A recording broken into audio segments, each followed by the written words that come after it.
నమస్తే ఫ్రెండ్స్, మనం రేపు మన జర్నీని స్టార్ట్ చేస్తున్నాం. మనం నార్మల్గా మన బైక్ని ఇక్కడ నుంచి ఢిల్లీకి పార్సల్ చేయాలి కాబట్టి మనకు సికింద్రాబాద్ నుంచి అయినా పార్సల్ పంపించవచ్చు, లేదంటే నాంపల్లి నుంచి అయినా పంపించవచ్చు. సో మనం ఇలా జర్నీ ఇలా పార్సల్ పంపించడానికి కారణం ఏంటంటే, నార్మల్ మనం డైరెక్ట్గా వెహికల్ తీసుకొని వెళ్తే చాలా ఖర్చు అవుతుంది. సో మనం ఇక్కడ నుంచి మనం వెహికల్ని అక్కడ దాకా మనం ట్రైన్లో పార్సల్ పంపించామనుకోండి, చాలా ఖర్చు తక్కువ అవుతుంది. సో మనం అక్కడ దాకా మన ఢిల్లీ దాకా మనం బైక్ని పార్సల్ చేసి అక్కడ నుంచి మన బైక్ కలెక్ట్ చేసుకొని వీలైతే ఢిల్లీలో సరౌండింగ్లో ఉన్న కొన్ని ప్లేసెస్ని కవర్ చేసి ఇక తర్వాత నుంచి మనం చార్ధామ్కి వెళ్ళాల్సిన రూట్కి బయలుదేరుతాం. నార్మల్ అక్కడ నుంచి హస్తినాపురం, హరిద్వార్, రిషికేశ్, తర్వాత ముష్యూరి అనే ప్లేస్ ఉంటుంది, చాలా సూపర్ ఉంటుంది ఆ ప్లేస్ కూడా. అక్కడ అవంతా కవర్ చేసుకొని డైరెక్ట్గా మనం యమునోత్రికి వెళ్ళిపోతాం.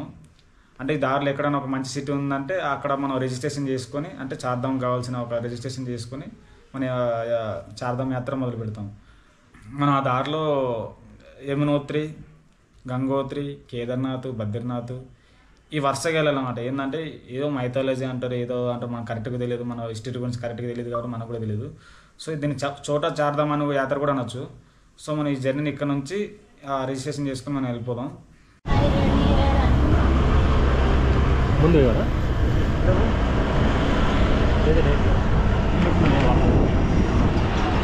హాయ్ ఫ్రెండ్స్, ఇప్పుడే షాపింగ్కి వెళ్తున్నాం నేను మా దోస్తు.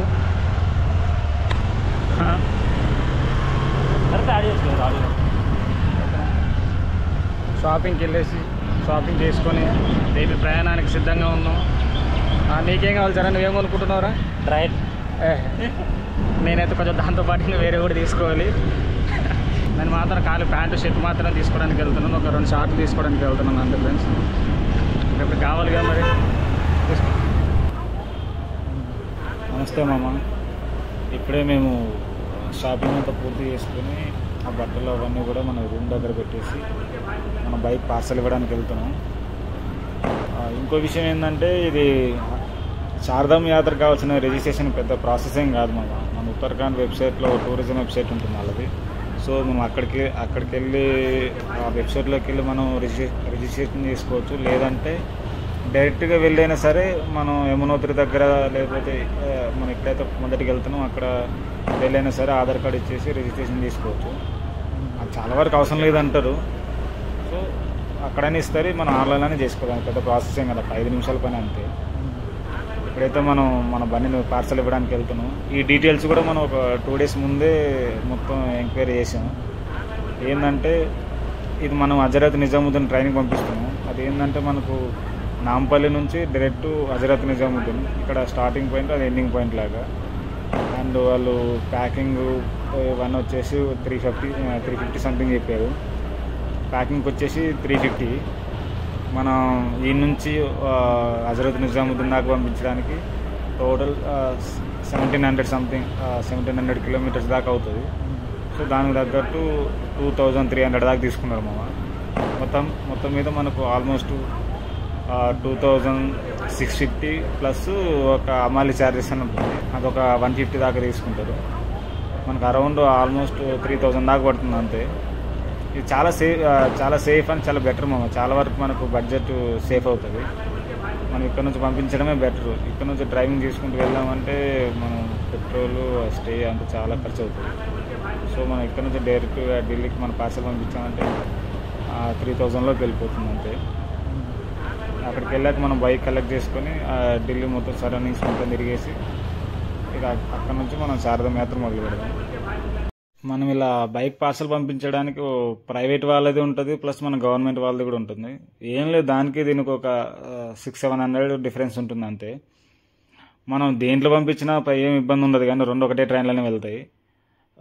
దేంట్లో ప్రాబ్లం ఉండదు, కానీ మనం ప్యాకింగ్ కరెక్ట్గా చేపిస్తే చాలు. కొంచెం డబ్బులు ఒక 100-150 ఎక్కువ ఇచ్చినా పర్లేదు, కరెక్ట్గా ప్యాకింగ్ చేయించుకున్నాం అనుకోండి మన బండి సేఫ్.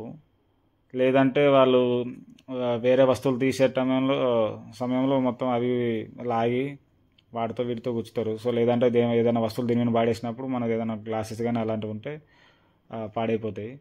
నాకు తెలిసి ఇలాంటి స్కూటీలు పంపించేటప్పుడు మాత్రం ఫ్రంట్ మిర్రర్లు ఉన్నాయి, అవి ఆ రెండు తీపించి ప్యాకింగ్ చేయించుకోవడం బెటరు. సో లేదంటే అవి ఇరిగిపోయే అవకాశాలు ఉంటాయి వాళ్ళు తీసే సమయంలో, లోడింగ్ అన్లోడింగ్ టైంలో. అంతే ఫ్రెండ్స్. ఏం లేదు, భయపడాల్సిన అవసరం లేదు, పంపించేద్దాం. అక్కడికి వెళ్ళాక చూసుకుని మనం సేఫ్ ఉందంటే బండి ఓకే, ఇంక లేదంటే ఇంక మనం ఇంకేం చేయలేం కదా, మనం పంపించడం వరకే మన చేతుల పని. నేను ఆ పార్సల్ యొక్క డీటెయిల్స్ కూడా లాస్ట్లో అటాచ్ చేస్తాను. ఆ స్లిప్ ఎంత ఉందో మరి ఎంత రాస్తాడో చూద్దాం. అది రాసిన తర్వాత దానికి ఎంత అవుతుందో నాకు తెలిసి సీసీని బట్టి బండి సీసీని బట్టి దాని వెయిట్ ప్లస్ సీసీని బట్టి దాన్ని అంచనా వేసి వాళ్ళు చెప్తారు. అంతే, ఇంకేం లేదు, పెడతారు లాస్ట్లో. పర్లేదు, ప్యాకింగ్ బాగానే చేశాడు, రేపు వెళ్ళడానికి రెడీగా ఉంది. మనకు పార్సల్ వచ్చేసి 2288 రూపాయలు పడింది మామ. దీంట్లో అమ్మాయిల ఛార్జెస్ వచ్చేసి 150 తీసుకున్నాడు ఎక్స్ట్రా, ప్లస్ ప్యాకింగ్కి 350 తీసుకున్నాడు. ఓవరాల్గా మనకు 2800 దాకా తీసుకున్నాడు. అండ్ దీనికి కావాల్సిన డాక్యుమెంట్స్ ఏమేంటంటే పంపించడానికి ఇలా పార్సల్, డ్రైవింగ్ లైసెన్స్, ఏదైనా ఆధార్ కార్డ్ ప్రూఫ్ ఉంటే చాలు పార్సల్ పంపించవచ్చు.